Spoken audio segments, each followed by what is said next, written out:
यदि ये मृत्यु ना हो तो हमारा शरीर, आप जीते जीते थक जाएंगे। विचार करिए, क्योंकि रोज वही तो क्रिया है। यदि इसमें कोई परिवर्तन न हो तो बताइए जीवन में कोई रस है? वही सुबह उठना है, वही स्नान करना है, वही भोजन करना है, वही दिन भर अपने दुकान में काम करना है, खेत में काम करना है, महिलाओं को वही रसोई बनाना है, भोजन सबके लिए बनाना है, रात्रि को फिर खा पी के सो जाना है। ये ऐसा कब तक चलता है? लेकिन जब तक इसमें, इन चीजों में आनंद तब आता है जब ऋतुएं परिवर्तित होती है।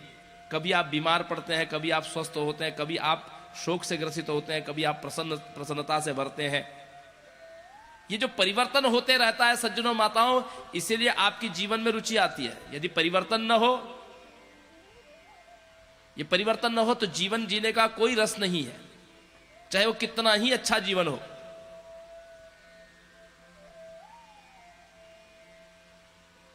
मैं आपके सामने ढेर सारी मिठाइयां लाके रख दूं और कहूं आप खाओ, कितना भी आपको मीठा पसंद हो, आप मीठा खाते खाते थक जाएंगे।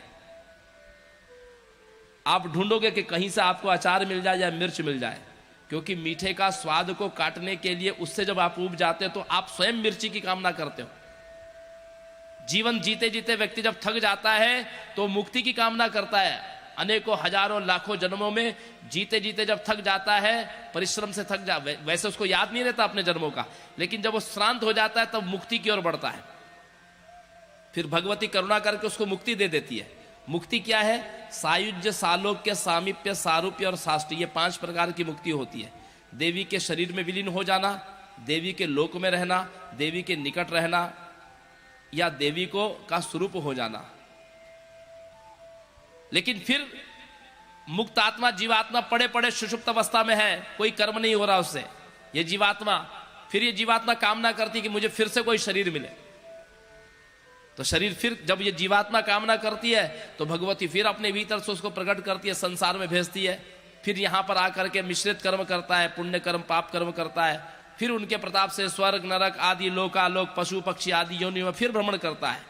इनकी कोई गिनती नहीं है कि आप मुक्ति मिलने के बाद में भी, मुक्ति तो बहुत लंबे समय की होती है। जैसे महिषासुर को माने मुक्ति मांगी महिषासुर ने, तो माने मुक्ति कैसी थी जानते हैं?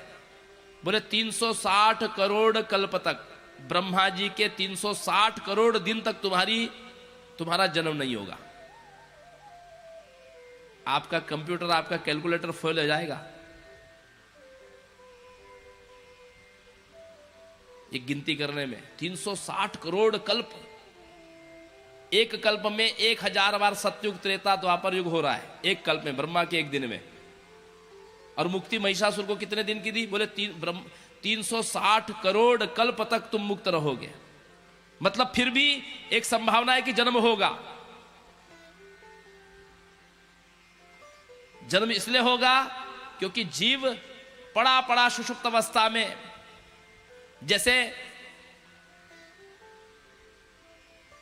आदमी जब बहुत काम कर करके थक जाता है, ड्यूटी बजाते बजाते थक जाता है, तो काम करता है, अपने ऑफिस वालों से कहता है कि ये ऑफिस वाले मुझे एक दिन की छुट्टी नहीं देते कि मैं परिवार के साथ सुख चैन से सोऊं, मेरी नींद हराम हुई है। फिर व्यक्ति एक लिविंग देता है अपना, और उसके बाद में फिर वो रविवार का दिन देख करके खूब अच्छे से आराम से सोता है।